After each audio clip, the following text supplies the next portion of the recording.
Hello friends, I hope you're well. Today I'll be working on a couple sketches and I'll also show you how I use my watercolors to give a little bit of a grey tone shading. And in the meantime, I'll catch up with you guys.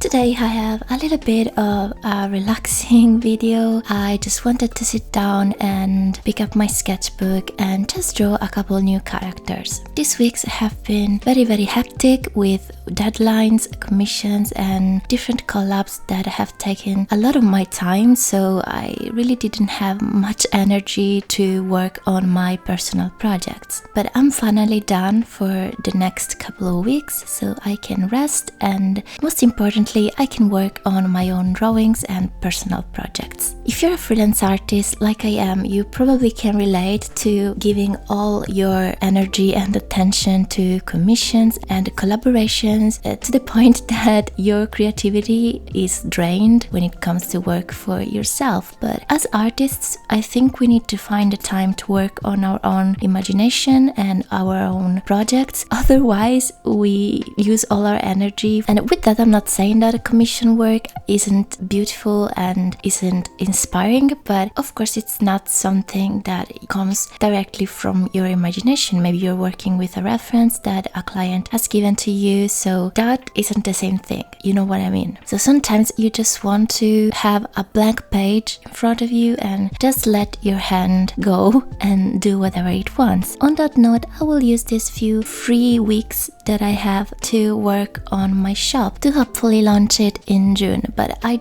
don't want to say it because I am such a perfectionist when it comes to that I end up postponing continuously because I really want things to be too perfect, I think, because everything looks good, but I keep on getting new ideas and wanting to add more. But yes, when I will launch the shop, I will tell you, of course. What I can give you is a little bit of a spoiler kinda. You've seen on my previous videos some of the tote bags and other items I've designed, but I also want to work on items that I will print myself, for example stickers and a print set that I've been working on, which is what I'm most excited about, to be honest. So I have already started designing some of the stickers, but yes, I think I'll figure it out as I go. I think that my channel is lacking this type of more relaxed draw with me videos. The fact is that I'm not sure if you guys enjoy this type of videos. Maybe they end up being, I don't know, too long. I am the type of person that watches very long videos, so I don't have a problem with that, but I know that we live in such a rushed era that people maybe prefer short form content, which breaks my heart kinda, because I love to film long drawing sessions. And of course this isn't an uncut session. I put some cuts here and there to remove, long pauses of me contemplating the page, because that's what happens. But at the end of the day, I just love me a good long drawing video, so please, I would love to know your feedback. Now today I don't have a specific topic I want to talk about because I just wanted to catch up with you guys and tell you what I've been up to. And I'm not gonna lie, I've been so tired the past few weeks. It's probably because I've been in a go mode constantly, which drained me totally. So having this quiet late night drawing session was very needed, and I hope it's relaxing for you to watch. I actually suggest you to pick up your pencils. Every time I watch these videos, I am prone to pick up my pencils and draw with the artist I'm watching, so I hope the video gives you the same inspiration because it's actually a great way to practice. And as you can see today, I'm only working with my mechanical pencil, which is this Staedtler Mars Micro in 0.5. I think it's the sweet spot for mechanical pencils. I'm just going in and drawing whatever comes into my head. I don't care about the lines being too messy, etc. because as you can see, I like to polish the drawing as I go. Don't be afraid to erase in your sketchbook. I know some people kind of have that fear of the eraser, but really there is no need. Be very light-handed when you erase. There's no need to scrub the paper, and if you erase even multiple times with a very light touch, you don't have to worry at all. So as you can see, I always go with a rough sketch, maybe of the body figure, and then I clean it up after. And besides, of course, my own projects that I'm picking up again, as I said, I've been working a lot on commissions, and I've always took my commissions on Instagram. Many of you asked me about it. Lately, I've been thinking of opening a Pigeon account just to have more external traffic. Most of my followers are other fellow artists, which is great, of course, because I mostly create content for artists, for example my brush sets, my tutorials, etc. So a website like Pigeon supposedly can help you reach people that also need work from you, and in my video about commissions I mentioned it briefly, but I couldn't give you my full opinion on it since I have not tried it yet, so I'm very curious. I know many artist friends who use it daily and find it very convenient, so I'll create the account and maybe make a dedicated video about it after a little bit once I form an opinion. So yeah, that's another thing that I have on my list for the next few weeks. My commissions are generally digital, actually always digital, with the exception of mixed media pieces. For example, this month I did a mixed media piece for a client, meaning I work just like you're seeing in this video. So I do a sketch, maybe watercolors traditionally, then I scan the piece and I do the rendering digitally, which is something I love and a technique that many of my favorite comic artists use. I think it's so whimsical and pretty. But for now, I'm not really offering that type of commission because I'm still, tweaking my process, and until I'm completely satisfied with the final result and consistent with the final result, I do not feel ready to offer that type of commissions. I did it for a very old client that has been working with me for many years, and so I felt confident enough to do it for her, and she trusted me, so it was a good practice on this type of a traditional commission, let's say. But yes, I'm dedicating so much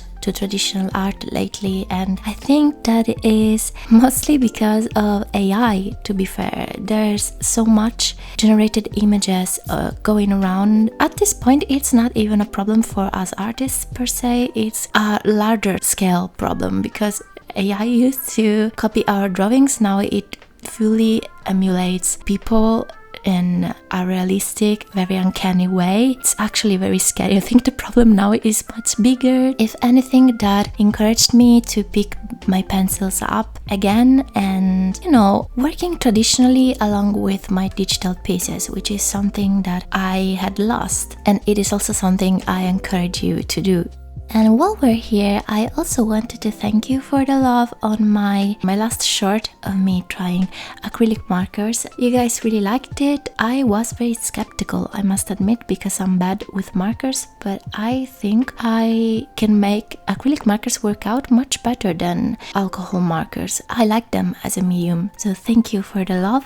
This was just a little parenthesis. Having such a good feedback encourages me to try new mediums. And yes, I said I'm bad with alcohol markers, but I'm planning to film a video where I try them again and give them another chance. Maybe I'll look for techniques to learn and challenge myself again. In the comments of my long video, some of you told me you had the opposite experience actually. So you had a hard time with acrylic markers and work much smoother with alcohol ones. That just shows how different we are as artists, and I find it fascinating all the time. Oh, and another marker type I love and I've never showed you before here are tombows. I think those are water-based, so potentially you can blend them with water. I mostly use those in my journal, but I was thinking to get a nice set of grays just to try them with this grayscale technique and see how they feel. And about art supplies in general, you guys ask me all the time, so I put together a little Amazon list, storefront I think it's called, and you can find the link in the description. I put all the things I use over there, including a wooden stand for your iPad, very similar to mine, and I say similar because mine is actually handmade by my dad, but there are many that do the exact same thing with the same wooden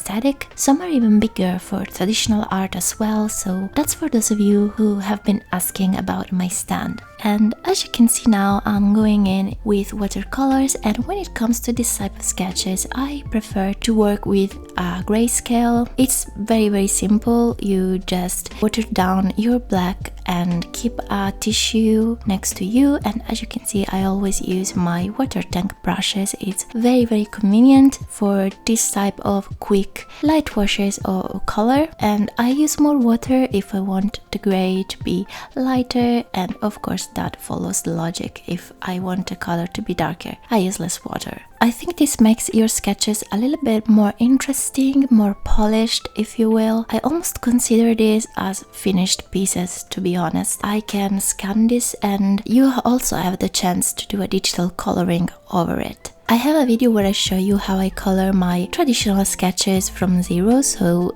if you want to watch it, I'll leave it above for you. And in the end, I just use my jelly roll, which I find is the best white gel pen out there. I've tried so many, but jelly roll, I got this recently actually. It's super opaque, doesn't dry out easily like other gel pens, so jelly roll completely approved, and it's also so smooth. So this is the final result today.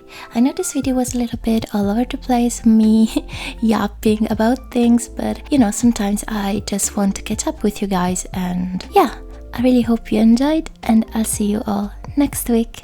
Bye!